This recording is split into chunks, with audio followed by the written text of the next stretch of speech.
Ассаляму алейкум. Дата смерти шейха Мансура 13 апреля 1794 год. Давайте откроем конвертер календаря.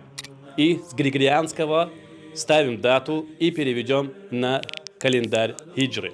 Как вы видите, шейх Мансур умер 13 числа месяца Рамадан. А я вам еще больше скажу. Байсангур Биноевский. 20 марта 1861 года главнокомандующий Кавказской армии генерал-фельдмаршал князь Борятинский издает приказ по армии, в котором говорится о казни через повешение Байсангура.